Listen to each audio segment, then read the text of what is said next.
बता रहे दुनिया सुने, किसी का भी मारण किया जा सकता है 21 दिन में, 40 दिन में। देखना है आपको।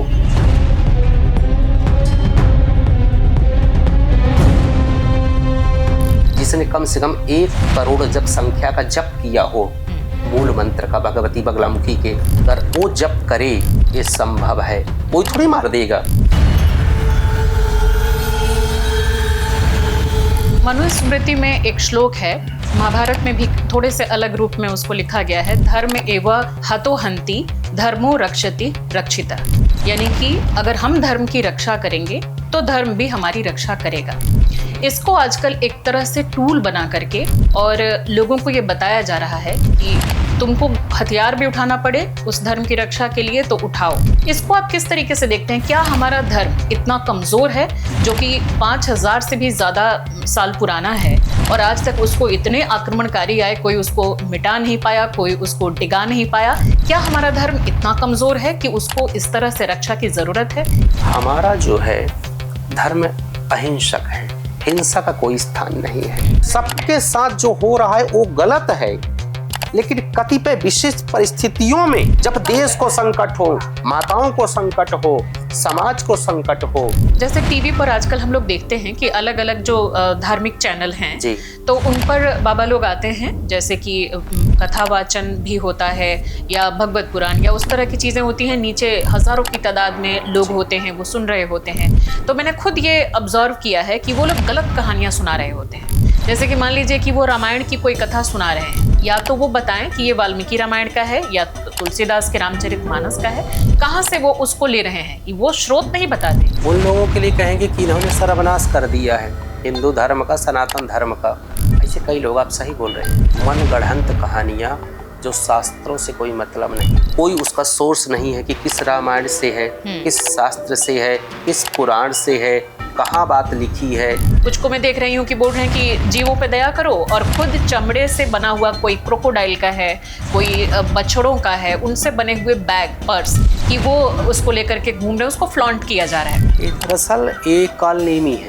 धर्म को ऐसे लोगों से खतरा है। धर्म का जो मौजूदा स्वरूप भारत में फॉलो होता है वो ज़्यादातर कर्म कांडों पर आधारित है, ना कि सेल्फ डिस्कवरी और स्पिरिचुअलिटी पर। इसको किस तरीके से आप देखते हैं? समाज के पास इतना समय ही नहीं है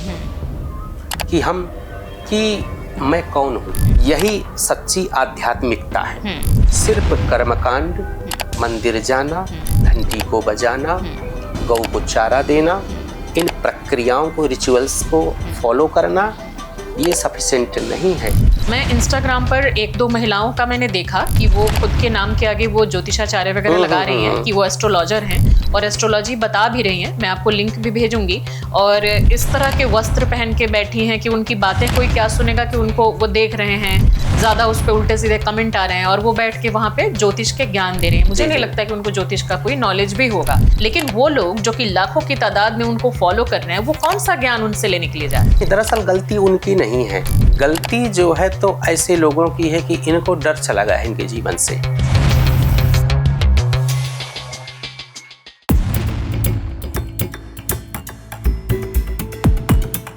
नमस्कार दोस्तों, मैं हूं श्वेता जया। हमारे पॉडकास्ट में एक बार फिर से आप सभी दर्शकों का बहुत बहुत स्वागत है। दोस्तों, आप सभी की डिमांड और मेरी रिक्वेस्ट पर एक बार फिर से हमारे कार्यक्रम में, इस पॉडकास्ट में मौजूद हैं मां बगलामुखी साधक आचार्य भरत जी महाराज।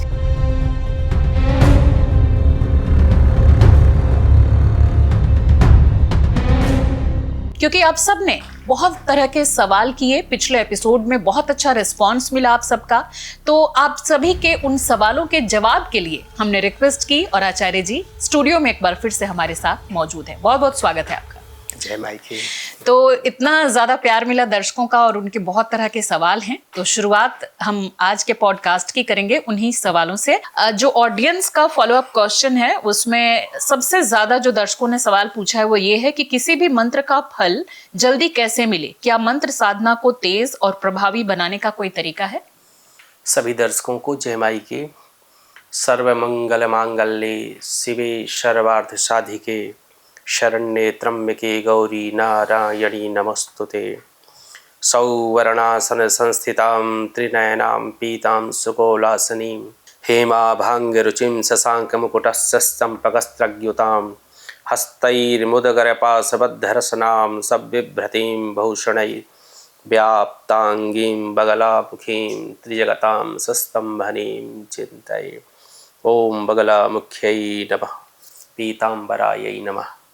सभी दर्शकों को जय माई की। बिल्कुल निश्चित रूप से जो आपका प्रश्न है, यही प्रश्न मैंने गुरुदेव से किया था दतिया में जी। कि शीघ्र अतिशीघ्र मंत्र फलदायी कब होता है?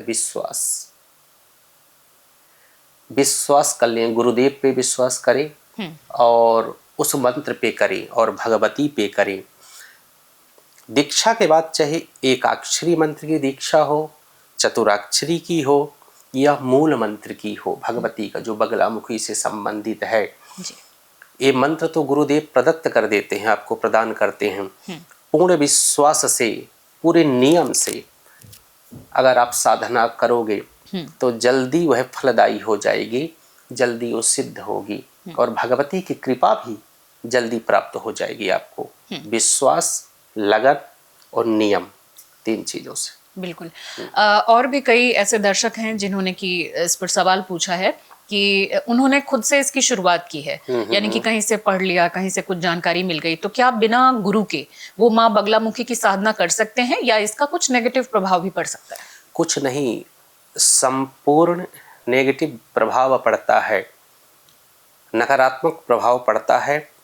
हर पॉडकास्ट में, हर प्लेटफॉर्म पे, हर जगह, एवरीवेयर, चाहे वो दिल्ली हो चाहे मुंबई हो, जब भी कहीं जाता हूँ और किसी से बात करने का जब मौका मिलता है, जैसे आज आपके समक्ष, आपके माध्यम से सभी लोगों को, भारतवासियों को, विश्ववासियों को बताना चाहूँगा कि बिना गुरु दीक्षा के इस मंत्र को ना करें आप जी।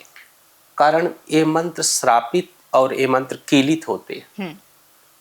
श्रापित है, प्रवेश ही नहीं है। दरवाजा बंद है, आप प्रवेश नहीं कर पाओगे। चाबी गुरु के पास होती है, गुरु जो है चाबी देता है, तब जाकर के आप प्रवेश कर पाते हैं। बिना गुरु दीक्षा के ये मंत्र जो है, कवच हो गया, ये मंत्र हो गए, आप नहीं कर सकते हो। और जो करता है तो जो भी चल रहा है, शुभ चीजें हो रही हैं, वह नेगेटिव होने लगती है, नकारात्मक होना शुरू हो जाती है, परेशान हो जाता है व्यक्ति। ओके जी। अगला सवाल ये है, बहुत सारे लोगों ने ये भी पूछा है कि क्या बगलामुखी साधना किसी भी व्यक्ति को कर लेनी चाहिए या इसके लिए कोई एलिजिबिलिटी होती है? इसमें योग्यता यही है कि मैं एक चीज हमेशा कहता हूँ, हमारे गुरुदेव भी कहते हैं कि कोई भी इस साधना को कर सकता है, चाहे कोई माता हो, चाहे वो महिला हो, चाहे पुरुष हो, चाहे वो कन्या हो, बालक हो या बालिका हो, कोई भी इस साधना को कर सकता है। नियम इतना है कि उसको अंदर निडरता होना चाहिए, डर ना हो, फेयर डर, और उसके अंदर ज्यादातर जो है तो वो चरित्र का सही हो। एक निडर हो, चरित्र का सही हो और एक स्वच्छता उसके अंदर विद्यमान हो। उसके अंदर 3 चीजें बहुत इंपॉर्टेंट है। अगर वह चरित्रवान नहीं है तो वह गर्त की तरफ, क्योंकि इसकी योगिनियां जो है, जब साधना हम करते हैं तो योगिनी जो है, इनके जो गुण है भगवती के, रोकते हैं। कैसे रोकते हैं कि चरित्र को बिगाड़ देंगे, गलत विकार उत्पन्न होंगे साधना के दौरान, क्रोध आएगा, हम क्या होगा कि कई बार स्वच्छता को हम भूल जाएंगे। अगर इन चीजों को हम भूल गए तो साधना हमारी तिरोहित हो जाएगी, नष्ट हो जाएगी और हम गर्त में चले जाएंगे।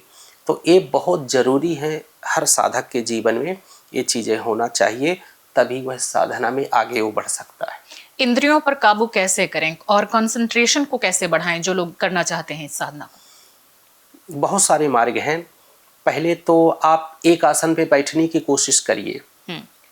जो व्यक्ति एक आसन में जितनी देर तक वो बैठ लेता है, जित आसनो जित संगो जित क्रोधो जितेंद्रिया, ये भागवत का एक श्लोक है, वेदव्यास जी ने लिखा है कि अगर मन को जीतना है, ये आचार्य भरत नहीं बोल रहा है, अकॉर्डिंग टू भागवत, भागवत के अनुसार है कि आप जो जितासनो, अपने आसन को जीतो, मन को जीतना है तो आसन को जीतो, एक आसन पे बैठने की कोशिश करो, अभ्यास करो।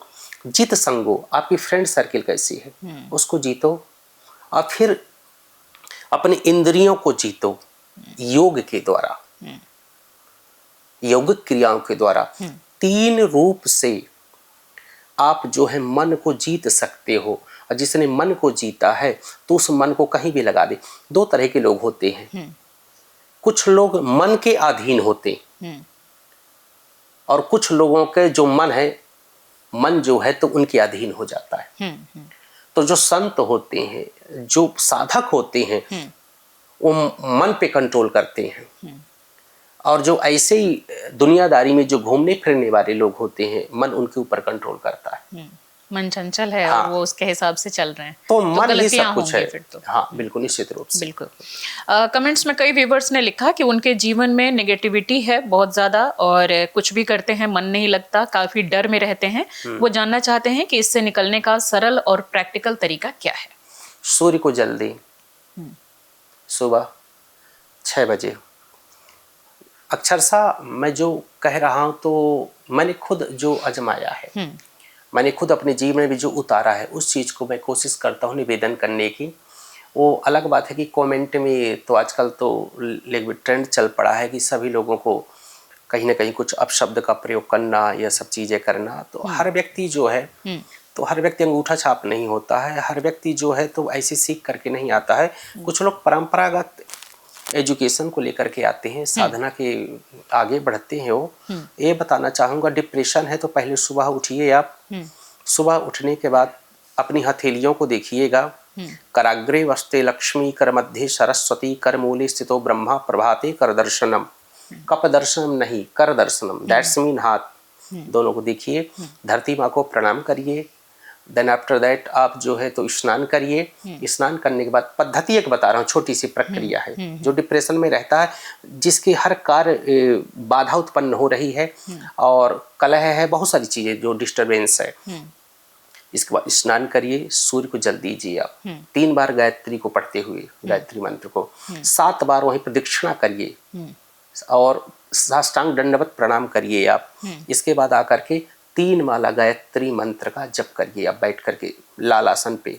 ओके, ठीक है ना, इसको आप कर लीजिए। इसके बाद आप आने के बाद दीपक को जलाइए आप, और जलाने के बाद आप जो है तो 11 बगला अष्टोत्तर सतनाम का पाठ करिए और 1 चालीसा का पाठ करिए, बगला चालीसा का। अच्छा। और इसके बाद आपकी दिनचर्या आप समाप्त होने वाली है। कपूर, थोड़ा सा पीली सरसों और 1 फूल वाला लौंग, उसको प्रज्वलित करके भगवती की आरती कर दीजिए आप। 40 दिन आप कर लीजिए। निगेटिविटी घर की हो चाहे व्यक्ति की हो, दूर चली जाएगी। जॉब नहीं मिल रही तो जॉब मिल जाएगी। जो मानसिक विकार है वो ठीक होगा। जो मन नहीं लगता है, भटकता है, वो ठीक हो जाएगा। कार्य बनने लगेगी, समस्त बाधाएं दूर हो जाएंगी। इतनी छोटी सी आप जो है प्रक्रिया जो बता रहा हूँ, सुबह दिनचर्या, उसका अनुपालन कोई कर ले तो कोई भी कर सकता है। इसी से रिलेटेड है, शायद इसमें थोड़ा कवर हो गया है, फिर भी मैं ये सवाल पढ़ देती हूँ। कई लोगों ने पूछा है कि घर पर रोजाना कौन सा मंत्र या प्रार्थना करने से मन और घर का वातावरण तुरंत शांत होता है। इसमें अगर देवी के उपासक हैं तो दुर्गा सप्तशती का एक कवच आता है। कवच कवच का पाठ कर लें। और कितना टाइम लगता है उसमें? उसमें से मुश्किल से अगर कोई व्यक्ति अगर उस संस्कृत को नहीं पढ़ पा रहा है तो हिंदी में कर सकता है। अगर वो संस्कृत में पढ़ ले तो बहुत अच्छी बात है। मुश्किल से 5 मिनट। मुझे जो लंबे शब्द होते हैं संस्कृत के, वो पढ़ने में दिक्कत होती है, तो मैं पहले उसका संधि विच्छेद कर लेती हूँ। हाँ, उसके बाद मैं उसको धारा प्रवाह में 1-2 बार पहले नॉर्मली पढ़ लेती हूँ, तो मुझे वो आसानी से फिर। तो भगवती दुर्गा सप्तशती का एक कवच हो गया। या तो जैसे अभी आपसे निवेदन किया कि बगला अष्टोत्तर सतनाम का डेली पाठ करें आप, 11 पाठ करिए। समस्या आपके परिवार में आएगी ही नहीं। और बहुत अच्छा है भगवती से संबंधित। अगर दीक्षा आप लिए हैं भगवती की, तो भगवती बगलामुखी का एक कवच आता है जी, एक खड़ग माला आती है। ओके, तो ये जो है तो इसका अगर पाठ आप करते हैं तो समस्याएं तो आएंगी ही नहीं। तो चाहे दुर्गा सप्तशती का कवच, चाहे भगवती बगलामुखी से संबंधित जो भी कवच है, और सतनाम का पाठ डेली करिए। सूर्य अर्घ देने के बाद दिनचर्या में जोड़ लीजिए आप। बिल्कुल समस्या समाप्त हो जाएगी, क्लियर। सबसे ज्यादा जो सवाल था, हालांकि उसका मैंने डिस्क्रिप्शन में वीडियो के डाल दिया था और कमेंट सेक्शन में भी मैंने उसको पिन किया था, फिर भी मैं वो सवाल भी ले लेती हूँ। लोग पूछना चाह रहे थे कि आपसे संपर्क कैसे करें। मेरे से संपर्क, आपने तो नंबर दिया हाँ, ही है। मैंने नंबर डाला हुआ है। देखिए कई मैं देखता हूँ, देखिए बंधुओं, मैं एक साधक के तौर पर बताना चाहूँगा, मैंने कमेंट भी आप देखे हैं, जितना भी मैं देख पाया हूँ। जी। कई लोग थोड़ा सा अपनी मर्यादा को भूल करके कमेंट हाँ, किए हैं, वो भी करते कई लोग बड़े प्रेम से कमेंट किए हैं। एक चीज़ बताना चाहूँगा, कई लोग कहते हैं कि इन तांत्रिकों ने देश को बिगाड़ रखा है। पहली बात तो क्लियर करना चाहूँगा, मैं तांत्रिक नहीं, मैं साधक हूँ जी, बिल्कुल। और मैं बाबा नहीं, मेरा परिवार है। ठीक है प्रभु जी, और सभी को ये मालूम होना चाहिए। और मैं सभी लोग कहते हैं कि जो भी बाबा लोग हैं तो ये तो अनपढ़ होते हैं। अनपढ़ तो मैं एक सिविल सर्विसेज का विद्यार्थी रहा हूँ और भगवती ने पूरा वहाँ तक पहुँचाया है। संस्कृत से PhD हूँ और गुरुकुल पद्धति पढ़ा हूँ 17 से 18 वर्ष। जी। इसके बाद गुरु की कृपा से 7 वर्ष साधना करी। दतिया पीठ है मेरा और वर्तमान में दिल्ली मेरा निवास है। जी। तो ये सब चीज़ें इसलिए बताना जरूरी मैं समझ रहा हूँ कि कई लोग सब जानते हुए भी कमेंट करते हैं।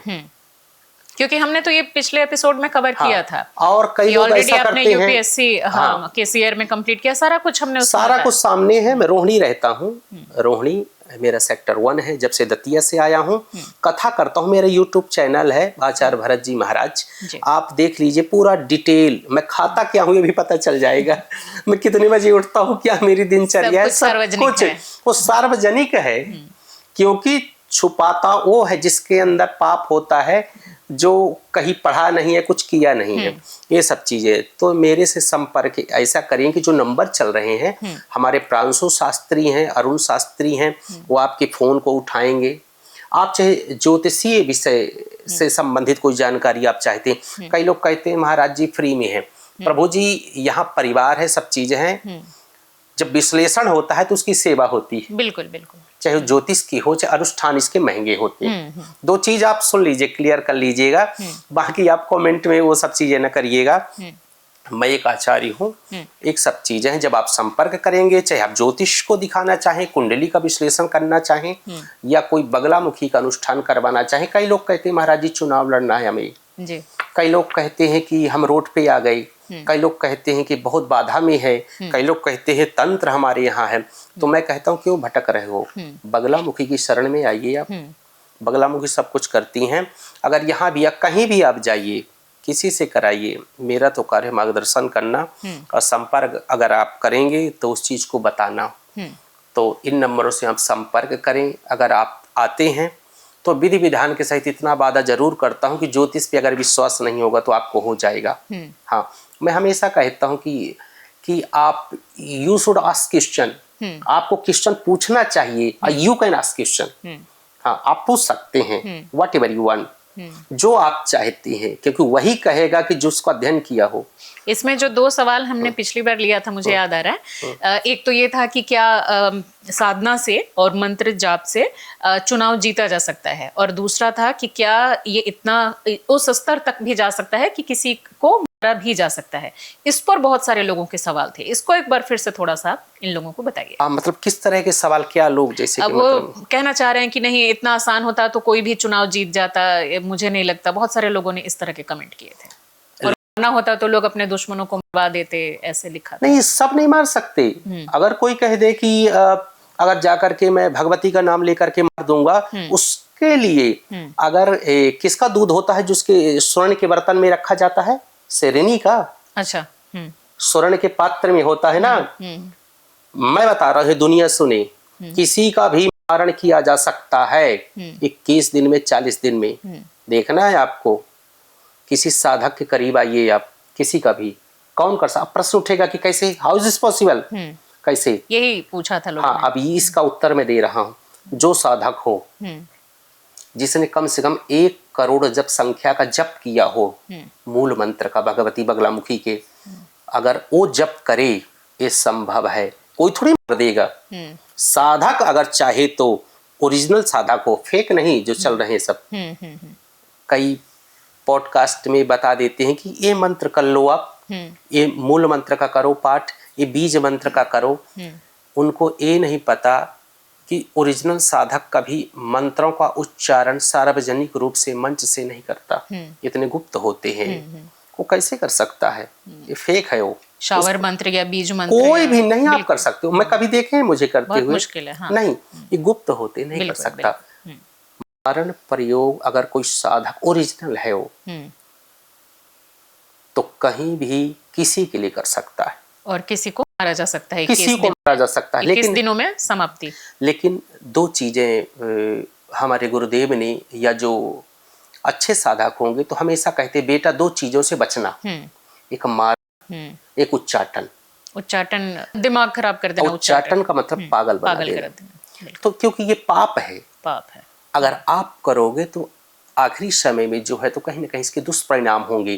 तो फिर गुरुदेव कहते हैं कि अगर कोई देश के लिए घातक हो, समाज के लिए कोई घातक हो, कोई अशुभ व्यक्ति हो, कोई गंदा व्यक्ति हो, दुष्ट व्यक्ति हो, उसके लिए मारण और उच्चाटन किया जा सकता है, सबके लिए नहीं।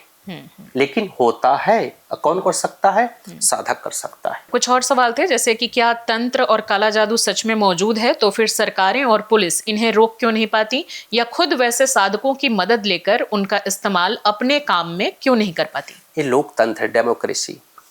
ये लोकतंत्र में कहना तो बहुत चाहता हूँ, जो देख रहा हूँ लोकतंत्र में सेकुलर लोग कहाँ मानते? सरकारें सेकुलर होती। हमारी अवधारणा जो हमारी वैदिक परंपरा की है, सनातन परंपरा की है, कि इसकी अवधारणा ये है कि मंत्र भी है, तंत्र भी है और यंत्र भी है।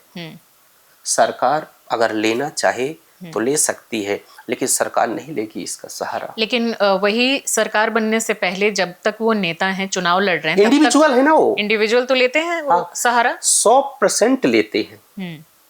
मैं तो आंखों के सामने चेहरे हैं। अभी मेरा दीक्षा का कार्यक्रम है, अभी 23 जनवरी जो गुप्त नवरात्रि आ रही है, तो रोहिणी में ही होगा। हाँ, तो उसमें मैं बताऊं कई नेता हैं, कई जो हैं साइंटिस्ट हैं जो दीक्षा लेंगे। अच्छा, साइंटिस्ट अभी से मैं बोला साइंटिस्ट, मैं कंफ्यूज हो गया। मैं बोला कि आजकल लोग तो इस मार्ग को मानते नहीं है, गाली देते हैं इस तंत्र मार्ग को, जो साधना मार्ग को, इस चमत्कार को स्वीकार नहीं करते। तो आप मतलब इसकी तरफ झुकाव कैसे है? मैंने प्रश्न किया। ये गुड़गांव की है वो। ओके। हाँ, और बहुत बड़ी कंपनी में साइंटिस्ट है, दोनों पति पत्नी। अच्छा अच्छा, ओके। तो बोले कि हम तो शायद आपसे ज्यादा विश्वास करते हैं। ओके। आपसे ज्यादा मंत्र का जप करते हैं, बस दीक्षा लेना है हमें। अच्छा। तो ऐसे ऐसे लोग साइंटिस्ट हों, नेता हों, बिजनेसमैन हों, सबसे ज्यादा सिविल सर्वेंट जो होते हैं, जो मान के चलिए कि आप जो कलेक्टर है वो कमिश्नर बनना चाहता है, जो एसीपी है और डीसीपी बनना चाहता है जाकर के, और कमिश्नर बनना चाहता है। मतलब जो छोटे पोस्ट में है, बड़ी पोस्ट में जाना चाहते हैं। मेरे सामने कई ऐसे नेता आए, कई ऐसे अधिकारी आए कि सीधे रोते हैं आकर के। हमसे ज्यादा ये बड़े लोग विश्वास करते हैं। ओके।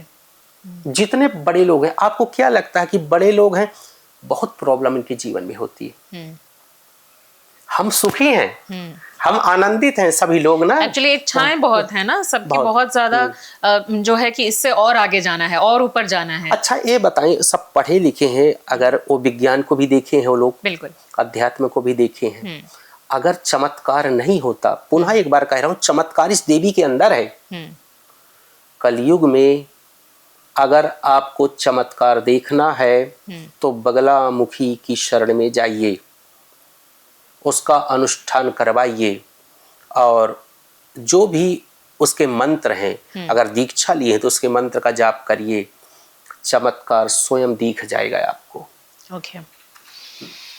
बहुत लोग कहते हैं कि मंदिरों में चमत्कार बस इमोशनल इफेक्ट होता है, क्या ये सच है, या कुछ पावर्स वास्तव में वहां पर मौजूद होती है? कुछ नहीं, 100%। आपको चमत्कार देखना है तो मंदिर की बात जहां तक है, इमोशनल नहीं है, ये ऑथेंटिक है।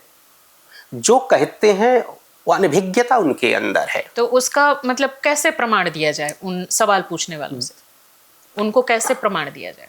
क्या करते हैं, प्रत्यक्षम किम प्रमाणम। प्रत्यक्ष मैं कह रहा हूँ, किसी के साधक के समक्ष आ जाइए, या मंदिर बता रहा हूँ दतिया पीठ, उसमें चले जाइए, और जो आपके मन में प्रश्न हो, मन ही मन बैठ करके प्रश्न करिए, कोई आपको आकर के उत्तर उसका दे देगा। ये चमत्कार हुआ। दूसरा चमत्कार, दतिया पीठ जाइए, और जो भी आप कार्य को सोच के जा रहे हैं, आप उस कार्य को रोते हुए भगवती को निवेदित कर दीजिए, लौट करके दोबारा जरूर जाएंगे।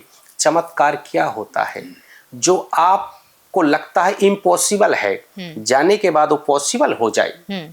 जो असंभव लगता है, वो जाने के बाद किसी मंदिर में, किसी प्रांगण में वहां संभव वह कार्य हो जाए। इसी को चमत्कार, दैट्स में वह चमत्कार है। कुछ हम अपने दर्शकों को उसके बारे में जानकारी दे सकते हैं कुछ एग्जाम्पल्स के साथ, किसी तरह के चमत्कार जो कि हुए हों और उसके जरिए बहुत सारे लोगों को विश्वास हुआ हो? मैं जब साधना में था, मैं अपना ही बता रहा हूँ, मैं दतिया पीठ में था जी। दतिया पीठ जब मैं गया तो एक वहाँ दतिया पीठ में पंचकप की टोरिया है। अच्छा। 1000 वर्ष पुराना वहाँ प्राचीन जो है तो भैरव पीठ है। उस भैरव पीठ में सिगरेट भी भैरव जी पीते हैं और बहुत सारी चीजें होती हैं।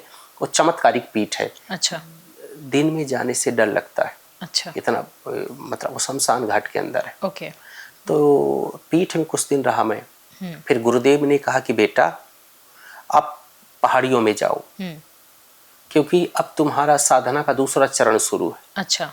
तो मैं बोला कहाँ मैं जाऊं गुरुदेव, आप बताइए। तो बोले कि यहीं पीठ के सामने जो है आगे थोड़ा सा 7 पहाड़ियां हैं। तो पहले पहाड़ी में प्राचीन भैरव पीठ है। अच्छा। हनुमान जी का भी उसमें है। तो वहाँ गया। मुझे याद है कि जून का महीना था। इतनी दोपहरी, इतना गर्मी, और एक लंगोट और वस्त्र उपवस्त्र ऐसे होता था मेरा। सब छोड़ करके चला गया था, जैसे आपको बताया सिविल सर्विसेज के बाद। बिल्कुल। तो बस घूमता था, काला पूरा शरीर पड़ गया था। और गुरुदेव की आज्ञा थी और लगन थी मेरी की करना है, चाहे कुछ भी हो जाए, चाहे मृत्यु हो जाए, करना है। तो कर रहा था। तो एक दिन पानी बोतल में लिया रहता था, थोड़ा सा जल होता था, उसको पी लेता था, और जौ की रोटी खाता था। जौ की कोई बना देता था। एक थे मिश्रा जी, वो लेके आते थे वो। अच्छा। तो एक दिन मेरी इच्छा हुई, ये जो मैं कह रहा हूँ भगवती को साक्षी मान करके मैं कह रहा हूँ, ये पॉडकास्ट के लिए नहीं, ये सब जगह प्रियंक की जो बताया था मैं, और यहाँ भी। तो एक दिन मेरी इच्छा हुई कि आज मैया खीर खाने का अभिलाषा है, मैं चाहता हूँ खीर मिले मुझे। तो 12 बजे लगभग 1 बजे के लगभग एक मैया जो है, वो मैया ऐसे साड़ी में, मैं बोला होगी कोई, तो पुकारते हुए आ रही थी कि बेटा बेटा, माने अपने बेटे को नाम लेके, उसका नाम लेकर के। मैं वहीं बैठा था ऊपर पहाड़ी में, कि बेटा बेटा करके मेरे पास वो आई। मैं बोला मैया क्या बात है, आप किसको पुकार रहे हो, कौन है? बोली बेटा खीर लेके मैं आई थी अपने बेटे के लिए। मैं बोला कहाँ है बेटा आपका? बोले यहीं था, पता नहीं कहाँ चला गया। अच्छा। बोले बेटा ये खीर तुम खा लो। उसी दिन मैंने सोचा, उसी दिन वो सब चीजें आई, ता करके वो खीर खाया। वो घटना इतना रोया, वो घटना, साधक जब साधना करता है देवी जी, तो क्या होता है, जो इष्ट है वो अपनी शक्ति को दिखा देता है कि तुम भटकना मत, मैं हूं, मेरा चमत्कार भी है। तो जिस मार्ग में बढ़ रहा है तो ऐसा मार्ग नहीं, सच्चा मार्ग है। इसके बाद ये घटना तो घटी ही रात्रि में, यही दतिया पीठ में ही रात्रि में 2 बजे से लेकर के 3 बजे के बीच में, बल्कि और उसके पहले लाखों सूर्य जैसे उदित हो गए, शक्तियां आती हैं रात्रि में। सबको ठहरने की, साधक जो वहां होते हैं वो दिखे नजर आएगा, आती हैं, फिर 3:45 बजे के लगभग चली जाती हैं वो। अच्छा। सभी ने देखा है ये सब चीजें। ये दूसरा चमत्कार। तीसरा चमत्कार, जब 1962 का जब युद्ध हुआ, तो आपने जैसे शुरू में एक प्रश्न किया था ना, सरकारें क्यों नहीं तंत्र का सहारा लेती? जी नेहरू जी ने लिया तो है, जी। गूगल में है तो, कि नेहरू जी गए स्वामी जी के पास और स्वामी जी देश में संकट है, बचा लीजिए आप। दुनिया जो जानना चाहती बगलामुखी के चमत्कार थे, गूगल में जाकर के 1962 का युद्ध जो भी उसको देखे। नेहरू जी ने संकल्प किया और कार्य सफल हुआ। लेकिन यह है कि उसको सार्वजनिक तौर पर बताया नहीं जाता, इसलिए कि एक छोटे तरीके से। हाँ होता तो बहुत कुछ है जी, लेकिन ये सेकुलर शब्द है ना, आप क्या कहें। सरकार ने ही राष्ट्रगुरु की उपाधि प्रदान करी है। मैं आपसे क्लियर कह देना चाहता हूं, मारण प्रयोग किया जा सकता है। मेरे सामने वाराणसी में मारण प्रयोग 10 हुए हैं। अच्छा, अब नाम नहीं लूंगा, बहुत गुप्त है। एक तरह से ये इलीगल भी तो है। नहीं, वही शुरू में कह दिया ना मैं कि यह शास्त्र सम्मत नहीं है। उसका किया जाता है जो गांव के लिए खतरनाक हो, देश के लिए बाधा हो, समाज के लिए हो। ये सामाजिक कार्य है। निजी स्वार्थ के लिए अगर आप करते हो तो उसका उल्टा असर होगा। उल्टा बिल्कुल साधक के ऊपर होगा और करना भी नहीं चाहिए। मैं तो नहीं करता जी, मैं तो शुभ कार्य करने की कोशिश करता हूँ। अच्छा। तो मारण प्रयोग भी होता है, उच्चाटन भी होता है, स्तंभन भी होता है, सम्मोहन भी होता है, वशीकरण होता है। और धर्म अर्थ काम मोक्ष जो भी आप चाहते हैं भगवती के पूजन से, साधना से सब कुछ आपको प्राप्त हो सकता है। नई दुनिया आप बना सकते हो। बगलामुखी से बढ़कर के कोई मंत्र नहीं है जी। आजकल बहुत सारे लोगों के ये भी सवाल थे कि हर दूसरा जो बाबा है वो फेक बाबा है, जो कि इंस्टाग्राम या दूसरे जो सोशल मीडिया प्लेटफॉर्म्स हैं उस पर वो छाए हुए हैं और इनको पहचानना बहुत मुश्किल है। तो अगर किसी की बात हमें सुननी भी है तो असली और नकली बाबा में फ़र्क कैसे करें? उसके एजुकेशन से। सबसे बड़ी बात, हमने गुरुदेव से प्रश्न किया कि बहुत सारे फेक चल रहे हैं, दिल्ली में ज़्यादा है। दिल्ली में कैसे हैं ज़्यादा? 6 महीने का कोर्स किए, 3 महीने का, नाम नहीं लूंगा इंस्टीट्यूशन का, वहाँ ज्योतिषाचार्य बन गए। बड़े ध्यान से सुनिएगा। गूगल में 2-4 मंत्र किए और बताने लगे। लोगों को इजीली कोई बताता है तो ज़्यादा उसको फॉलो करती है दुनिया। बताने लगे कि मूल मंत्र का जप कर लो, दुनिया करने भी लगती है कि ये बता रहे हैं तो सही होगा। तो ज्योतिष को भी 2-3 महीने का कोर्स किए, बगलामुखी के जो मंत्रों को पढ़ लिए, रट लिए और जाकर के सोशल मीडिया में आ गए, बताने लगे, लोगों को भ्रमित करने लगे। साधक बड़ा होता है अपनी साधना से, अपने बिहेवियर से, अपने व्यवहार से और अपने ज्ञान से, अपनी पद्धति से, अपनी प्रक्रिया से, अपने प्रोसीजर से। अगर उसके अंदर साधना नहीं है, देखिए कहने वाले तो करते हैं, बहुत कहने वाले कह देते हैं, लेकिन कोई आ रहा है, उसकी समस्या का समाधान क्या है आपके पास? सब 99% जो है तो जो यहाँ से ऑपरेट हो रहे हैं, जो सोशल मीडिया के थ्रू, जो इस दिल्ली में कई लड़के हैं, कई लड़कियों को मैं जानता हूँ। पहले मॉडल थी, अच्छा, और अब जाकर के बगलामुखी के नाम से, जय माँ बगलामुखी, आओ बंधुओं एक मंत्र बताती हूँ, जय बगलामुखी आओ एक मंत्र बताता हूँ। अरे सर्वनाश क्यों कर रहे हो अपना और उनका भी? साधक साधना से बड़ा होता है, अपने प्रक्रियाओं से बड़ा होता है, अपने ज्ञान से बड़ा होता है। साधक का पीठ कौन सा है ये पता करे पहले, कितनी साधना इसने करी है और कितने कार्य इसने सफल किए हैं। मतलब इसके द्वारा जो हुए हैं, करने वाली तो भगवती है। हाँ, गुरु कौन है, पीठ कौन है, कितनी साधना करी है और इसका मार्ग कौन है, दक्षिण मार्ग है, वाम मार्गीय है। 4-5 चीजों से आप पता कर सकते हो। पूछिए ना आप कि आपकी क्वालिफिकेशन क्या है, आपकी साधना क्या है, आपके गुरु कहाँ से हैं, पीठ कौन सी है। लोग इतना पूछते नहीं, डरते हैं। हाँ, लेकिन ये जो चल रहा है, देखिए ताम झाम को दुनिया देखती है। मैं अगर कह दूं सिंपल, मैं घर में रहता हूँ, मैं रहता ही हूँ, सिंपल रहता हूँ, लेकिन गाली देने के लिए लोग तो आ जाएंगे, लेकिन ज्ञान लेने के लिए नहीं। मैं जो कह रहा हूँ, जो बता रहा हूँ, मैंने अपनी क्वालिफिकेशन भी बता दी, अपनी पीठ भी बता दी, अपने गुरु भी बता दिए, अपनी साधना भी बता दी, सब कुछ मैंने बता दिया। ज्योतिष भी जो एक बार आ जाता है देवी जी, तो कहता कि वाह क्या चीज है कि एस्ट्रोलॉजी साइंस, कि क्या ज्योतिषी है जो ज्योतिष को मानता भी नहीं है वो मानने लगता है। कर्म कांड कराता हूँ 9 बजे से 3 बजे तक, भगवती बगलामुखी का अनुष्ठान। ये कॉस्टली होता है लेकिन जी जान हम लगा देते। सब साधक जो है तो दतिया पीठ से आते हैं, कामाख्या से पूरी व्यवस्था उनकी करता हूँ, स्वयं बैठता हूँ मैं, या तो कथा करता हूँ या तो भगवती के जब कोई दुख में होता है उसके लिए साधना रूप में अनुष्ठान करता हूँ। सब ओरिजिनलिटी के साथ में करता हूँ, सब कुछ सामने है। लेकिन लोगों को तय करना होगा भैया कि आपको तामझाम देख करके झुकना है या कि ज्ञान और साधना को देख करके। ये जो तामझाम वाली बात आप बता रहे हैं, और जहां तक लोगों को अगर वास्तव में फायदा चाहिए, मैं इंस्टाग्राम पर 1-2 महिलाओं का मैंने देखा कि वो खुद के नाम के आगे वो ज्योतिषाचार्य वगैरह लगा रही हैं कि वो एस्ट्रोलॉजर हैं और एस्ट्रोलॉजी बता भी रही हैं। मैं आपको लिंक भी भेजूंगी।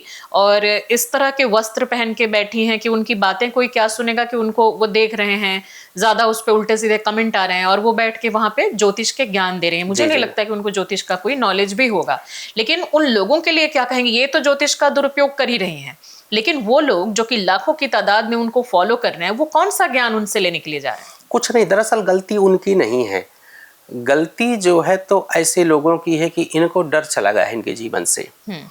बताया ना कि 2-4 शब्दों को इन्होंने रट लिया, देख लिया, कुछ वीडियो के माध्यम से, कुछ पुस्तकों के माध्यम से, कुछ इंस्टीट्यूशन जो चल रही हैं जो बन गए ज्योतिषाचार्य, तामझाम, पैसा है, ये लोग इन्वेस्ट करती हैं उसमें। हम लोग से हमारी जो है प्राचीन पद्धति है उस हिसाब से हम कोशिश करते हैं जी। लेकिन ये लोग जानबूझ करके उसका ऐसा प्रचार प्रसार करती हैं कि लोग क्या होता है कि लगता है यही सही है, बल्कि हम गलत हो सकते हैं। बिल्कुल बिल्कुल, हमें गलत लोग मान लेंगे। और वो अट्रैक्ट कर रहे हैं ना, उस तरीके से पूरा इनके पास पूरा सेटअप है, पूरे लोग हैं। हाँ, तो सब चीजें इस कारण से ज्योतिष इतना गहरा विषय है। जैसे एक बार आपने प्रश्न किया था पिछले उसमें जब पॉडकास्ट हुआ था जी, मैं हमेशा कहता हूँ कि मैं आचार्य भरत गलत हो सकता है, मैं अपने आप को नहीं, क्योंकि हम विद्यार्थी हैं, हम पूर्ण नहीं हैं। हाँ, कभी न कभी कुछ कैलकुलेशन गलत हो सकती है, होती है, होगी, मनुष्य हैं हम। बिल्कुल बिल्कुल, ठीक है। ज्योतिष गलत नहीं होता है, गलत होते हैं ऐसे ज्योतिषाचार्य। भगवान गलत नहीं है, गलत होते हैं भक्त उसका। भगवती गलत नहीं होती, गलत कई बार साधक हो जाते हैं, कई बार व्यक्ति हो जाता है। तो ये चीज़ हमारे शास्त्र ऑथेंटिक है, हमारे देवी और देवता, हमारे मंदिर, हमारी प्रक्रिया, ये हमारा देश। बिल्कुल। कुछ लोग कहते हैं कि आजकल जो आध्यात्मिकता है या जो हम धर्म का नाम लेकर के उसको हम बिजनेस में बदल चुके हैं, क्योंकि मैंने खुद ऐसे कुछ लोगों को देखा है। जैसे कि एक कस्बे में एक बाबा जी को कथा कहने जाना था। उन्होंने उसके लिए डिमांड किया था कि 4 लाख रुपए लूंगा और मैं आऊँगा कथा कहने। जो गांव के लोग थे उन्होंने चंदा करके उसको जुटाया। जब ये गए तो उनके जो मुखिया के तरह थे, उन्होंने कहा कि अभी 3-3.5 लाख का इंतजाम हुआ है, 50,000 हम आपको बाद में दे देंगे। वो वहाँ पर 1 मिनट के लिए भी नहीं रुके, बोले कि जब हो जाए इंतजाम तो हमें वापस बुला लेना, आने जाने का खर्चा दो, और वो अपनी टीम के साथ वापस चले गए। तो जो पूरी तरह से इसको बिजनेस बना चुके हैं, उन लोगों के लिए आप क्या कहेंगे? क्या उनका ये तरीका सही है? ये जो तरीका गलत है। मैं भी कथा करता हूँ तो संगीत वाले होते हैं कथा में। जैसे कि आपने देखा होगा कि लाइव कथा होती है तो 4-5 संगीत वाले साइड में बैठे होते हैं। उनको तो फीस देनी होगी। फीस उनका एक वो प्रोफेशनल होते हैं, ठीक है। उनका एक होता है कि आप इनकी जो है सेवा इतनी है। कुछ झांकी वाले होते हैं जो कृष्ण को बनाते हैं, जो वृंदावन से आते हैं, अलग अलग जगहों से। इसके बाद आचार्यगण होते हैं, उनकी भी एक दक्षिणा होती है। फिर जो कथा कर रहे हैं वो समाज उन्हें क्या देता है, ये सब मिला करके एक सेवा हो जाती है। लेकिन पर्टिकुलर आप कोई कह रहा है कि आप इतना ले लो और बाद में दे दूंगा, तो उनको ऐसे छोड़ करके नहीं आना चाहिए। ये भगवान का अपमान है, ये कथा का अपमान है, और हमारी जो सनातन पद्धति जो है, प्रक्रिया है, उसका अपमान है। ये उन्होंने गलत किया, ऐसे किसी को नहीं करना चाहिए। और ये पहले आप बता दो कि ये सेवा इनकी है। हाँ बिल्कुल। हाँ बिल्कुल, लेकिन ये जो उन्होंने किया वो उचित नहीं है। चाहे मैं करूं चाहे कोई करे, ये गलत है, सो गलत है। जी, एक दूसरा इसी से जुड़ा हुआ सवाल है, वो ये कि जैसे टीवी पर आजकल हम लोग देखते हैं कि अलग अलग जो धार्मिक चैनल हैं जी। तो उन पर बाबा लोग आते हैं, जैसे कि कथा वाचन भी होता है या भगवत पुराण या उस तरह की चीजें होती हैं, नीचे हजारों की तादाद में लोग होते हैं, वो सुन रहे होते हैं। उसमें बहुत बार मैंने खुद, चूंकि मैं भी पढ़ते लिखती रहती हूँ, ऐसा नहीं है कि नॉलेज नहीं है मुझे धार्मिक पुस्तकों की या वो पढ़ा ना हो, तो मैंने खुद ये ऑब्जर्व किया है कि वो लोग गलत कहानियां सुना रहे होते हैं। जैसे कि मान लीजिए कि वो रामायण की कोई कथा सुना रहे हैं, या तो वो बताएं कि ये वाल्मीकि रामायण का है या तुलसीदास के रामचरितमानस का है, कहाँ से वो उसको ले रहे हैं वो स्रोत नहीं बताते। और मैंने तो चूंकि वाल्मीकि रामायण भी पढ़ा है और रामचरितमानस भी पढ़ा है, दोनों में क्या अंतर है मुझे पता है। लेकिन आम लोग जिनको कि नहीं पता है, जिन लोगों ने उतनी स्टडी नहीं की है, उनको वो ऐसी ऐसी कहानियां उसमें से निकाल के बता रहे होते हैं जो कि कभी लिखी ही नहीं गई हैं, कभी हुआ ही नहीं है। उन लोगों के लिए क्या कहेंगे? उन लोगों के लिए कहेंगे कि इन्होंने सर्वनाश कर दिया है हिंदू धर्म का, सनातन धर्म का। ऐसे कई लोग, आप सही बोल रहे हैं जी। मन गढ़ंत कहानियां जो शास्त्रों से कोई मतलब नहीं, बात वही है जी। कई देवियों को आपने देखा होगा कि सुंदर सा श्रृंगार करके और ब्यूटी पार्लर में जा करके कई नचैया भी आ गए कथा लाइन में, कई गाने वाले आ गए, कई मॉडल आ गई। उनको तो स्वरूप पे ध्यान देना है ना, कहाँ पढ़ेंगी वो।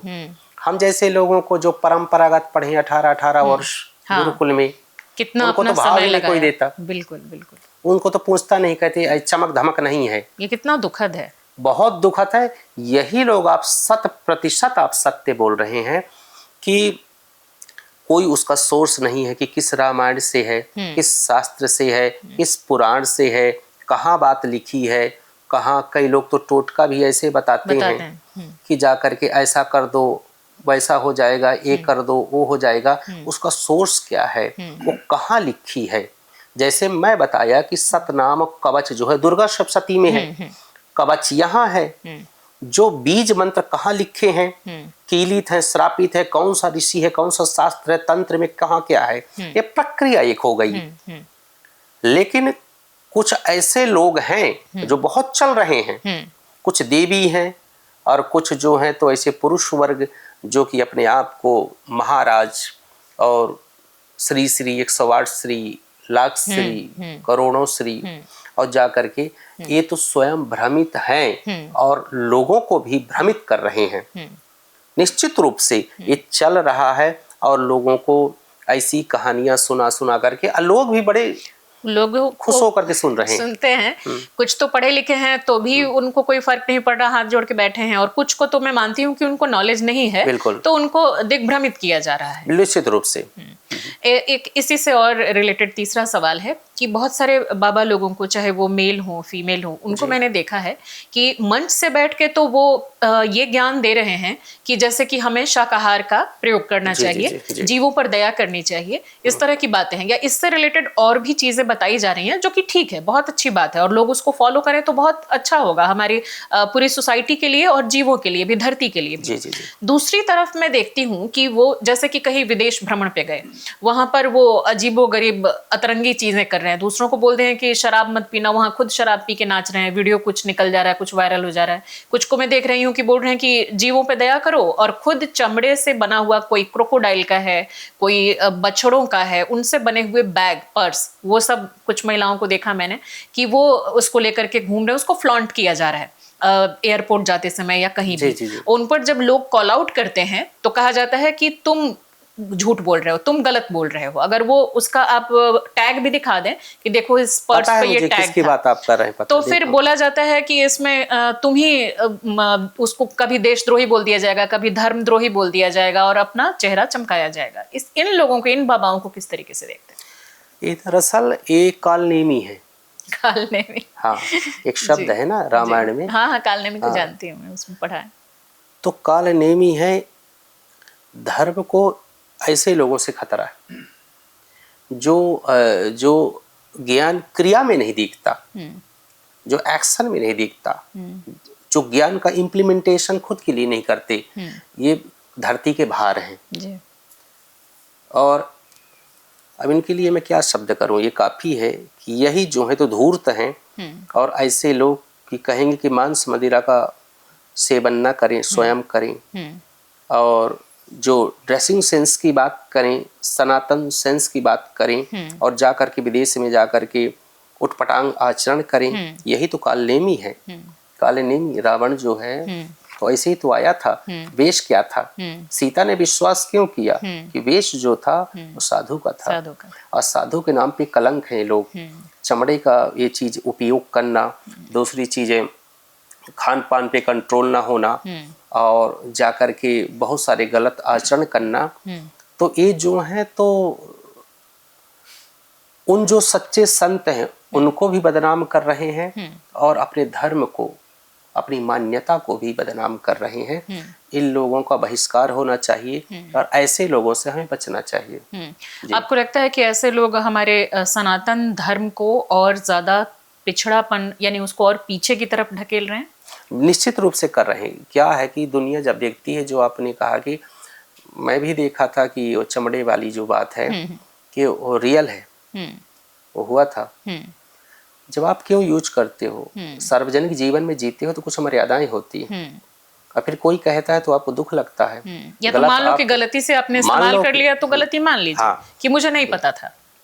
तो अगर सार्वजनिक जीवन में आप हो, अगर आप कुछ ऐसी चीजें जो समाज देखेगा तो समाज का रिएक्शन होगा, वो कहेगा, और जब कहे समाज तो उसको एक्सेप्ट करिए, उसको गाली मत दीजिए। जैसे मान लीजिए आप लोग तो फिर भी धर्म की शिक्षा दे रहे हैं, लोगों को जागरूक कर रहे हैं।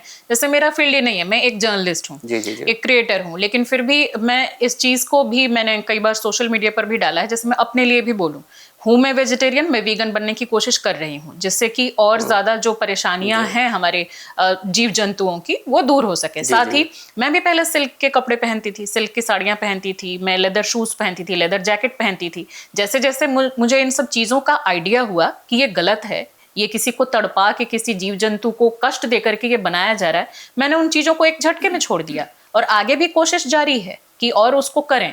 तो मुझे तो लगता है कि इन लोगों की और ज्यादा जिम्मेदारी है, जैसे आपकी भी और ज्यादा जिम्मेदारी है कि हम समाज को और बेहतरी की तरफ ले जाएं। गुरुदेव हमारे कहा करते थे कि जो सनातन धर्म को रिप्रेजेंट करता है, जो उसका प्रतिनिधित्व करता है, जैसे हम लोग हैं जो कथावाचक है, जो साधक हैं, वो सफेद कपड़े की तरह होते हैं। रंगीन कपड़े में कोई दाग है तो दिखाई नहीं देगा, अगर इसमें छोटा सा एक धब्बा भी लग गया बिल्कुल तो दूषित कर देगा। बिल्कुल। बस इस बात जो है ये बात तय करती है कि हम लोगों का या जो साधक हैं, जो कथावाचक हैं, इनका कैसा बिहेवियर होना चाहिए, कैसा व्यवहार होना चाहिए, जो मंच में हो वही सार्वजनिक जीवन में, इंडिविजुअल जीवन में होना चाहिए। कोई ऐसा अगर करता है तो गलत है और उसको समाज स्वीकार नहीं करेगा, यही सच्चाई, चाहे मैं करूँ चाहे कोई करे। जी बिल्कुल। एक व्यूवर ने पूछा है सोशल मीडिया पर, जो हमारा पिछला एपिसोड था उसमें, कि अगर भगवान ही सब करते हैं, देवी ही सब करती हैं, तो हमें मेहनत क्यों करनी चाहिए? मेहनत की कितनी फिर उसमें भूमिका बच जाती है? जितने बड़े लोगों का इंटरव्यू देखिएगा, मैंने देखिए मैं कोई भी बात मैं आपके मंच में या कहीं भी मैं ऐसे नहीं कह देता हूँ, इसके पीछे मेरा गहरा अध्ययन है जी। मैं हर चीज के बड़े पहलुओं पे मेरे जीवन में स्ट्रगल रही है जी। और मैं कोई भी चीज, ये दो जो शब्द हैं उसको मैं भली भांति इसको रिसर्च किया, समझा, और मैंने देखा कि ये जो मेहनत और लक दोनों में से महत्वपूर्ण या इम्पोर्टेंट या सबसे ऊपर हम किसे रख सकते हैं? मैं यहाँ से शुरू करता हूँ कि एक बच्चे का जन्म अंबानी के यहाँ हुआ और एक बच्चे का जन्म जो है झोपड़ी में हुआ। मैं दुनिया से पूछना चाहता हूँ ऐसा क्यों? वहाँ तो किस्मत को मानना पड़ेगा। दूसरी चीज, एक लड़के का जन्म झोपड़ी में हुआ और जा करके वह बहुत बड़ा बिजनेसमैन बन गया, और एक लड़के का जन्म महल में हुआ, वो रोडपति बन गया। ऐसा क्यों? सब कुछ लुटा के चलाया रोड पे। किस्मत, मैं विज्ञान को भी पढ़ा, जैसे मैंने बताया, अध्यात्म को भी, सॉरी टू से जो मेहनत को प्रधान मानते हैं उनके लिए किस्मत नंबर 1 पे है। अच्छा। जितने बड़े लोगों को, सक्सेसफुल लोगों के इंटरव्यू आप देखेंगे तो इस चीज को वो मान्यता देंगे, एक्सेप्ट करेंगे। किस्मत बहुत बड़ी चीज है। किस्मत नहीं है तो इंटरव्यू में आप जा रहे हो यूपीएससी के, बस छूट जाएगी या तो बीमार पड़ जाओगे क्योंकि आपकी किस्मत में नहीं हो जॉब। कई ऐसे मौके, किस्मत जो है तो अगर जहां आपको जाना है, अगर अरबपति बनना है, राजा बनना है, बहुत बड़ा नेता बनना है, तो इन किन प्रकारेण आप वहां तक पहुंच जाओगे। किस्मत दूसरा नंबर होता है, मेहनत तो मजदूर भी करता है। एक परसेंटेज अगर तय करना हो तो क्या बोलेंगे आप? क्या चीज? एक परसेंटेज अगर तय करना हो कि किसी की जिंदगी में सफलता के लिए दोनों कितनी भूमिका मेहनत की है हो सकती है, एक आइडिया, उसको मैं डिफाइन कर रहा हूँ। की कम से कम 80% जो है तो भाग्य, 20% मेहनत। अच्छा, इतने का डिफरेंस आप मानते हैं? जैसे अब कैसे उसको डिफाइन कर रहे हैं, जैसे लिखा है कि हमारे भाग्य में भोजन है, ये सामने थाली आ गई, 56 भोग आ गए, अब उठा करके हमें खाना है, ये हो गई हमारा कर्म, भाग हो गया भोजन। खाना तो पड़ेगा उठा करके, ये हो गई मेहनत। ओके। 80 और 20 लिख लीजिए आप। मेरी बात पे हंसिएगा मत। मैं बहुत रिसर्च करने के बाद, दुनिया घूमने के बाद जितना एक्सपीरियंस है, किस्मत नंबर 1 पे है और जो है मेहनत 20, हम उसको 20 अंक देंगे 100 में से, 80 देंगे भाग्य को। आजकल इंडिया में बहुत तेजी से एथीस्ट की संख्या बढ़ रही है, इसके पीछे आप वजह क्या मानते हैं? और ज्यादातर उनमें यंगस्टर्स हैं, उन यंगस्टर्स को आप क्या संदेश देना चाहेंगे, ये थोड़ा बताइए। उसका कारण, बहुत सारे कारण है कि आजकल अशांति बहुत है। ये जितना भी विकास, जब इसकी अवधारणा जो है, विकास से घर आपको मिल जाएगा, नौकरी मिल जाएगी, सब चीजें मिल जाएंगी, वो शांति नहीं मिलती। जो शांति है और एकाग्रता है, दिव्यता है, सुख है, समृद्धि है, शांति बहुत जरूरी है। और जब से ये सब सोशल मीडिया का जमाना आया तो कहीं ना कहीं युवा पीढ़ी जो है तो देखती रहती है, चाहे हनुमान जी के विषय में देखे या चाहे हनुमान चालीसा के विषय में देखे, किसी न किसी रूप में ये युवा पीढ़ी जुड़ी है। इसके पीछे कई अच्छे संतों का हाथ है, तो इसलिए उनका जुड़ाव इसकी तरफ हो रहा है। वो शांति की खोज में है कि हम तो पूरा प्रोग्रेस तो अपनी कर ही रहे हैं, जो मन अशांत है हम किसी रूप में इसको शांत कर लें। इसलिए युवा पीढ़ी जो है, तो जब किसी का दिल भी टूटता है तब भी वो भगवान की तरफ जाते हैं, जब कई बार हताश और निराश होते हैं तब भगवान की तरफ जाते हैं। कुछ न कुछ कारण होता है। कुछ ऐसे भी हैं कि नेचुरल रूप से भगवान की तरफ जाते हैं, कुछ माता पिता को देख करके, कुछ गुरु को देख करके, कई वजह हो सकती हैं भगवान की तरफ जाने की। तो जा रहे तो बहुत अच्छी बात है, और जाइए आप, और किसी एक इष्ट को पकड़िए आप, अपनी माता पिता की सेवा करिए, अपने परिवार की सेवा करिए। और मैं कहता हूँ कि इष्ट चाहे हनुमान जी को आप पकड़ के रखिए, चाहे देवी माँ को पकड़ के रखिए, चाहे राम जी को, चाहे श्याम जी को, या किसी को भी, शिव जी को, एक इष्ट बनाइए आप, आगे बढ़िए तो आपको मानसिक शांति भी मिलेगी। और जो आप कर रहे हैं बाहर शुरू से पैसे कमाने की पद्धति, प्रक्रिया तो आपको पता ही है, लेकिन पैसे के साथ अगर घर में शांति ना हो, मन में शांति ना हो, तो जीवन अशांत हो जाता है, तकलीफ देह हो जाता है। धर्म का जो मौजूदा स्वरूप भारत में फॉलो होता है वो ज्यादातर कर्म कांडों पर आधारित है, ना कि सेल्फ डिस्कवरी और स्पिरिचुअलिटी पर। इसको किस तरीके से आप देखते हैं? क्योंकि जो हमारी गुरुकुल परंपरा थी, तो जो डिस्कवर, जो खोज की प्रक्रिया थी, वो खोज की प्रक्रिया गुरु के चरणों में बैठ कर की जाती थी। समाज के पास इतना समय ही नहीं है कि मैं कौन हूँ। मैं हमेशा कहता हूँ कि आप जैसे, आपसे मैं पूछूं कि ये क्या है, तो आप कहेंगे ये मेरा हाथ है, ये मेरी आँख है, ये मेरे बाल हैं और ये मेरे पैर हैं। तो मैं प्रश्न करूंगा कि आप कौन हो, हु आर यू। यहीं से आध्यात्मिक यात्रा, डिस्कवर जो आपने शब्द का प्रयोग किया, खोज की यात्रा शुरू होती है। मैं कौन हूँ, व्हाट्स माई पर्पस, मेरा उद्देश्य क्या है। दो शब्द आध्यात्मिक यात्रा शुरू करने के मूलभूत शब्द है, फंडामेंटल जो है। दो चीज, मैं कौन हूँ और मेरा उद्देश्य क्या है इस दुनिया में आने का, मेरा जन्म का उद्देश्य क्या है। यही सच्ची आध्यात्मिकता है। सिर्फ कर्मकांड, मंदिर जाना, घंटी को बजाना, गौ को चारा देना, इन प्रक्रियाओं को, रिचुअल्स को फॉलो करना, ये सफिशिएंट नहीं है। इसका जो दायरा है बहुत ह्यूज है, बहुत ब्रॉड है, बहुत विस्तृत है। इसी को अध्यात्म बोलते हैं। अध्यात्म के अंदर हर चीज समाविष्ट है, समाहित है। आप जो बता रहे हैं यही वेदों में भी है, यही भगवत गीता में भी है, और यही इससे जो अलग हटके, सनातन से अलग हटके जो जैन और मतलब महावीर जैन और भगवान बुद्ध ने जो पद्धति की शुरुआत की, जैनिज्म या बौद्धिज्म, उसका भी मूल यही है। मूल यही है। इसके बावजूद लोग आज सिर्फ कर्मकांडों में उलझकर क्यों रह गए? हमारे जो मूल धर्म है, जो वेद जिसको कि बेस माना जाता है, भगवत गीता जिसको बेस माना जाता है, लोगों ने उसको क्यों भुला दिया? लोगों ने भुला दिया। लोग त्वरित इंस्टेंट लाभ चाहते हैं।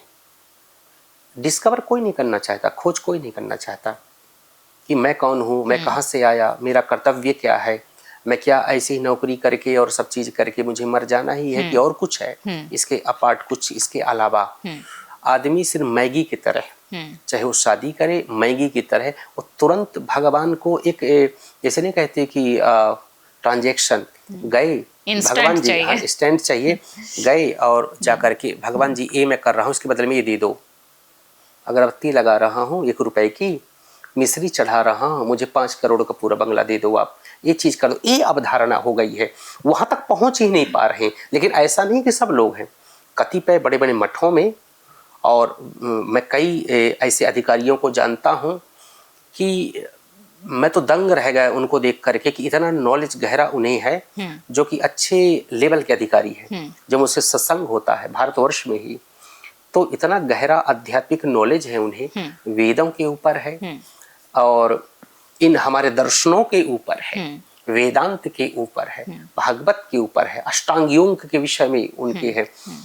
बहुत विस्तृत, बहुत ही गहरा विषय है ये जो हमारा, ये जितने भी हमारे शास्त्र हैं, जो पुराण हैं, सब कुछ इसके अंदर है।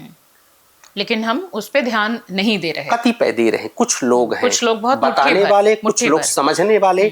लेकिन बहिरंग रूप से देखे तो ज्यादातर लोग जो है तो अपने अध्यात्म को सिर्फ इसी दायरे में रखे हैं कि जाकर के थोड़ा सा पूजन कर लेना, ये कर लेना, व्रत कर लिया, पूजा कर लिया, मुझे बेटा दे दो, मुझे नौकरी दे दो, बस। हाँ, बस यही कि भगवान मैं आपको ये दे रही हूँ, मुझे नौकरी चाहिए, पुत्र चाहिए, ये चाहिए। भगवान को जैसे कि रिश्वत दे देना, ये सब चीजें कर देना। तो ये आपकी बात सही है कि ये चल रहा है इस समय। अच्छा, मनुस्मृति में एक श्लोक है, महाभारत में भी थोड़े से अलग रूप में उसको लिखा गया है, धर्म एवं हतो हन्ति धर्मो रक्षति रक्षिता। यानी कि अगर हम धर्म की रक्षा करेंगे तो धर्म भी हमारी रक्षा करेगा। इसको आजकल एक तरह से टूल बना करके और लोगों को ये बताया जा रहा है कि तुमको हथियार भी उठाना पड़े उस धर्म की रक्षा के लिए तो उठाओ, तुमको कुछ गलत भी करना पड़े तो तुम करो। बहुत तरीके से, बहुत ऐसे लोगों को मैंने देखा है जो कुछ उसमें बाबा भी हैं, कुछ दूसरे लोग भी हैं, कुछ राजनीतिज्ञ भी हैं, वो इस काम को कर रहे हैं, लोगों को वो बरगला रहे हैं। इसको आप किस तरीके से देखते हैं? क्या हमारा धर्म इतना कमजोर है जो कि 5000 से भी ज्यादा साल पुराना है और आज तक उसको इतने आक्रमणकारी आए, कोई उसको मिटा नहीं पाया, कोई उसको डिगा नहीं पाया? क्या हमारा धर्म इतना कमजोर है कि उसको इस तरह से रक्षा की जरूरत है? किस तरह से हम धर्म को समझें, ये बताइए।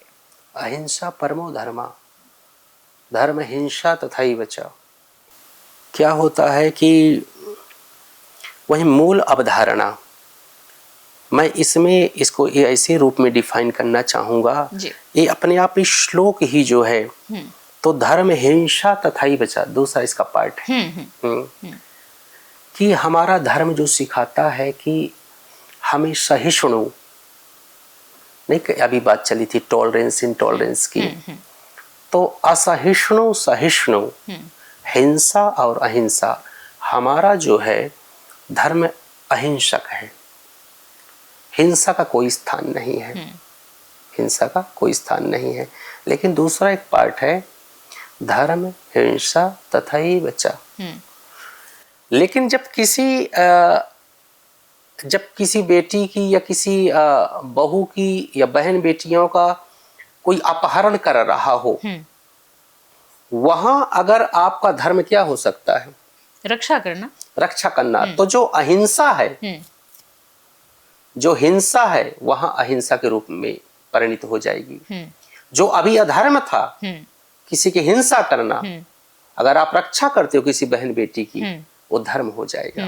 वो तो शायद मेरे सामने भी अगर मान लीजिए कि किसी बच्चे को या किसी महिला को कोई किडनैप करने की कोशिश करे, तो उस समय तो अगर मुझे उसके ऊपर हमला भी करना पड़े तो मैं करूंगी उसको बचाने के लिए। कोई माता के ऊपर कोई हमला करता है तो सरकार भी कहती है कि कोई स्प्रे या कुछ सेल्फ डिफेंस है।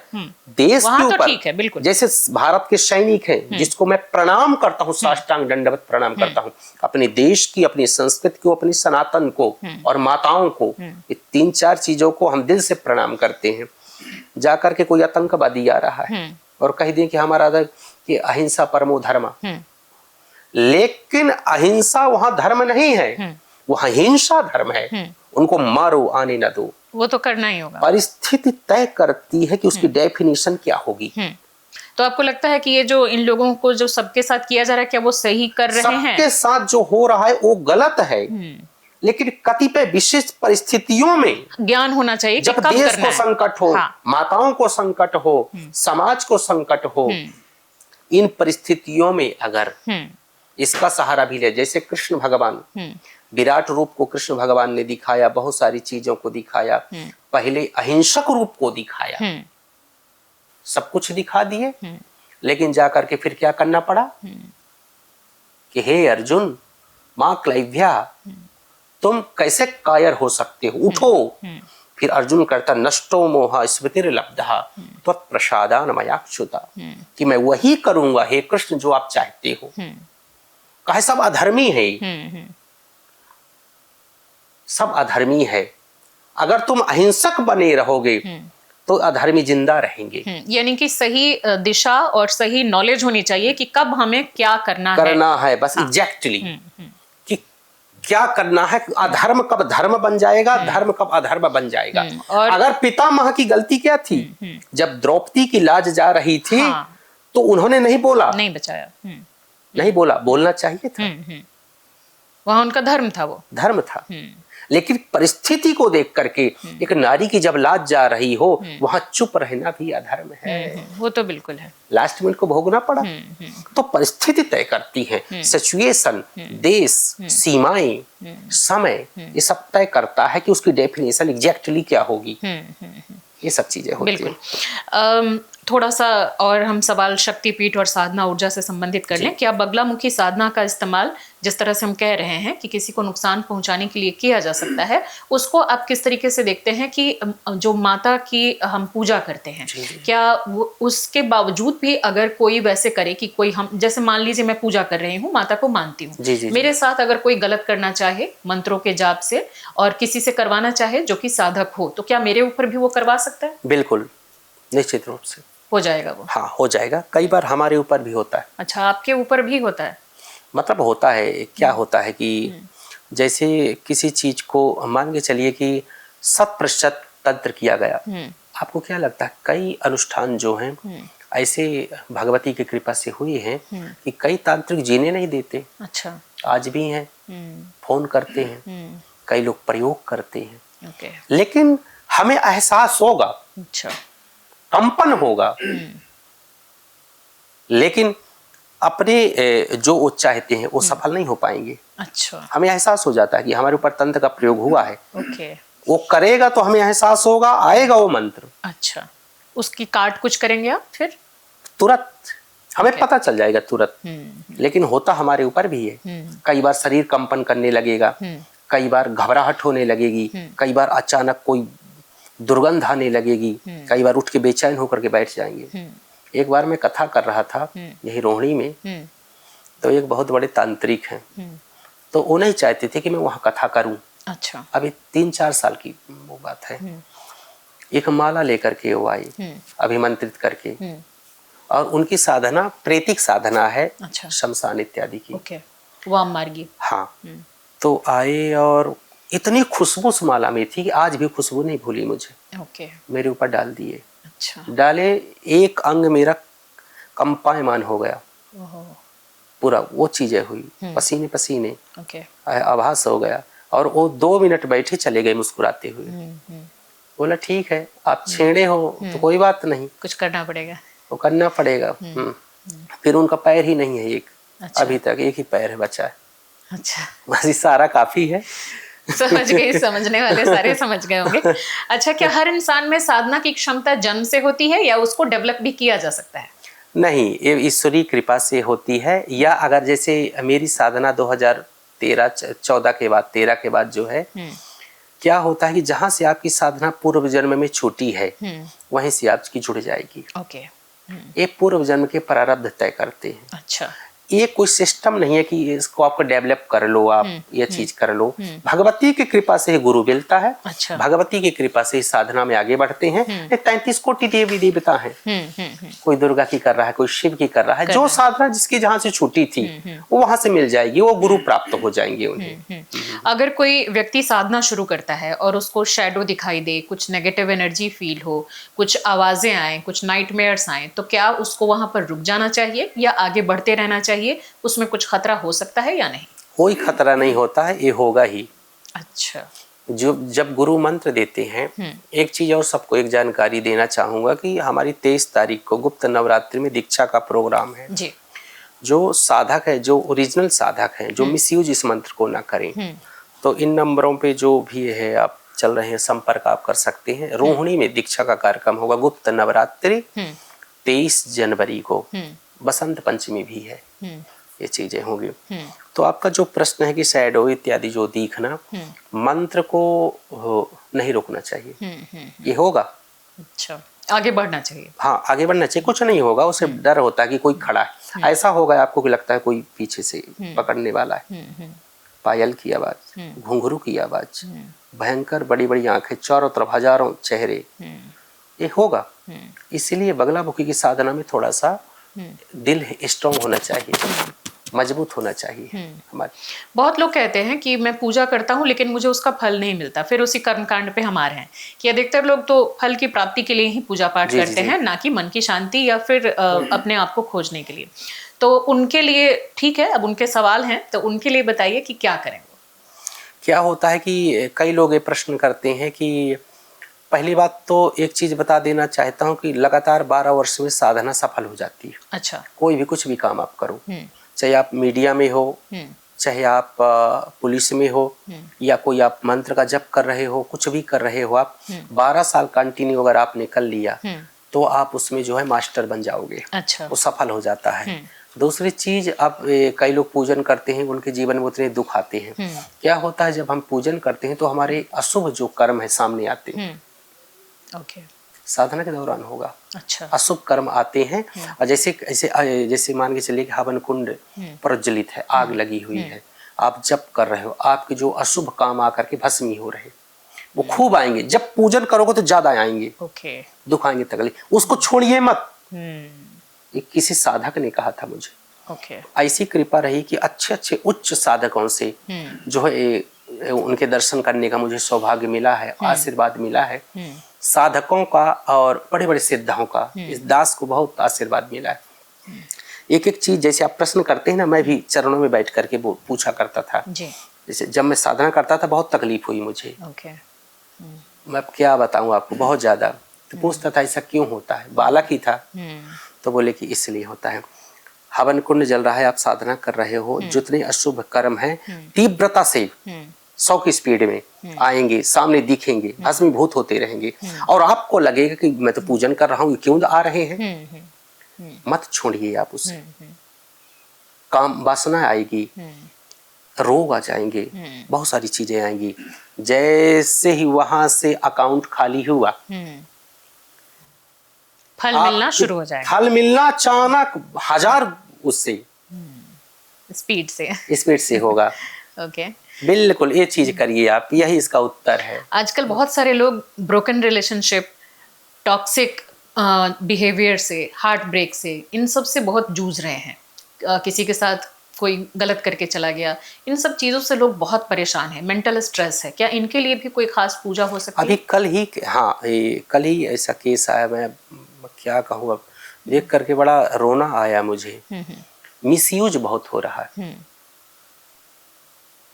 क्या होता है कि विश्वास नाम की चीज नहीं रह गई आजकल, चाहे लड़की लड़के के ऊपर करे या लड़का लड़की के ऊपर। यहाँ तक पति और पत्नी में आज के रिश्तों में विश्वास नहीं रह गया। बिल्कुल।